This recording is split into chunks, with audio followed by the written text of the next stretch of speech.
Welcome to the NC Spin After Spin. Additional comments from panelists just available on our website. I want to ask each of you, what do you wish you'd said on last week's show, but you didn't? Chris Fitzsimon, I'll start with you. Well, we talked about the election and obviously the victory of Donald Trump in North Carolina. It's interesting that this was one of the more unusual wave elections. I think it was a wave election. Virtually every council of state, every person, statewide candidate that had an R beside his or her name won, with the notable exception of Roy Cooper, Josh Stein, and Elaine Marshall. Roy Cooper and Josh Stein both outraised, had more money than their opponents, and ran campaigns that were sort of beyond the national campaign, ran their own campaign. But interestingly, Elaine Marshall, who won re-election as Secretary of State, she won, I think, almost 50 counties in North Carolina. Cooper and Josh Stein won 20 to 25 counties each. So in some ways, she's the most popular Democrat on the ballot. Interesting. Connie Wilson, what do you wish you'd have said on last week's show? I know there was a little discussion already about the block granting, but that's going to have a tremendous impact on how our whole budget process works.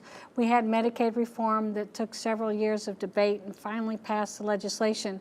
And in talking to Representative Donnie Lambeth, he actually thinks that if the federal government can change and go to block grant very quickly, we could actually speed up our Medicaid reform and put in the innovation that we've been wanting to do even faster. But many people are saying that if, as is typically the case in Washington, if we get block grants, what's going to end up by happening is going to be a lot of provisions and strings attached to it. I don't think you're going to see that as much.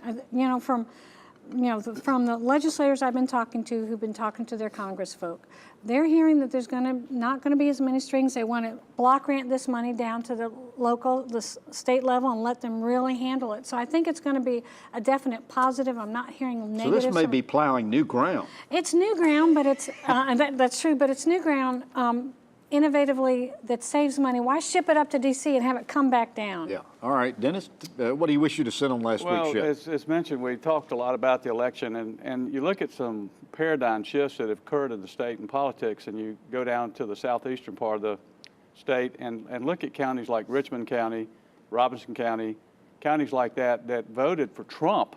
And these have been counties that have traditionally voted Democratic strongly for decades. And so I called a friend of mine down there that's pretty politically active, and I asked him, I said, what is the trend here? What's going on? And he said, it's not the economic issues. It's not the loss of jobs. It's not that they felt they've been left behind in a prosperous economy. It's about the social issues, and that they've made terrific inroads, the Republican Party, on the social issues, guns, government, gays, those kinds of things. People are really upset about. But Dennis, if you look at the map, the election map in North Carolina, just about everything east of I-95 is red. Has the Democratic Party lost the East forever? Well, that's the question, and I think that's the challenge for the Democratic Party as to how they get those people back. When they don't win on the economic issues, they're going to have a big challenge in front of them, Tom. So what are they going to have to do? I mean, you ran as a Democrat for a lot of years. What are they going to have to do? I think they're going to have to appeal to the white rural males and females that live in these areas, and I think they're going to have to talk about bringing jobs back, just like Donald Trump did. He appealed to these people. Well, I mean, it's important not only for them to elect legislators and local officials, but it's also important to be able to add to the vote totals of the candidate of the party. Well, that's right. And my point is that these were, for decades, blue counties.